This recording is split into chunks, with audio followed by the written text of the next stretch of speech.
வணக்கம்ங்க. மார்கழி கோலங்களில் இன்றைக்கி வந்துட்டு நான் ஒரு ரொம்ப சிம்பிளான ஒரு கோலம் எடுத்து போட்டு காமிச்சிருக்கேன். இது வந்து சில கோலங்கள் வந்து ஒரு 2, 3 தடவை போட்டு பார்த்தா வரும். சில கோலங்கள் வந்து ஒன் டைம் அப்படி பார்த்துட்டு போனாலே உடனே போட்டுடலாம். அந்த மாதிரியான ஒரு கோலம் தாங்க இது. பார்க்க போனால் சின்ன குழந்தைங்க குட்டீஸ்கெல்லாம் கோலம் போட ஆசைப்பட்றாங்க. அவங்க கூட போட்டுடலாம். அவ்வளோ எளிமையான ஒரு கோலம். நேர் புள்ளி தாங்க. பாகற்காய் மாதிரி இருக்கும் பார்க்க போனீங்கன்னா.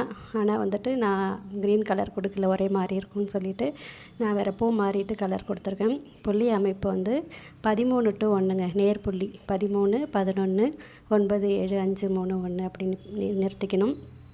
ரொம்ப சிம்பிளுங்க. நம்ம வந்து சில கோலங்கள் போட்டு நாளைக்கு போடுறதுக்கு இப்போயே போட்டு பார்த்து வச்சுருப்போம். சில சமயம் எந்த ப்ராக்டிஸுமே இல்லாமல் இருக்கும்போது டக்குன்னு அப்படி ஒன் டைம் இப்படி பார்த்துட்டு போய் போட்டுடலாங்க.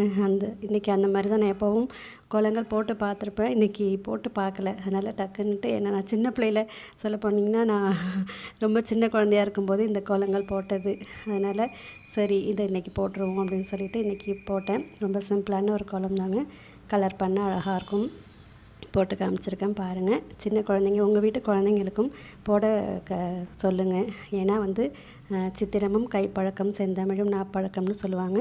சின்ன வயசுலேருந்தே ப்ராக்டிஸ் எடுத்தால் தான் அது பின்னாடி வருங்க. அதனால் கோலங்கள் போட அவங்களையும் பழக்குங்க. இந்த கோலம் எப்படி இருக்குங்கிறதையும் சொல்லுங்கள். நம்ம சேனலை தொடர்ந்து பார்த்து சப்போர்ட் பண்ணுங்கள். நன்றிங்க.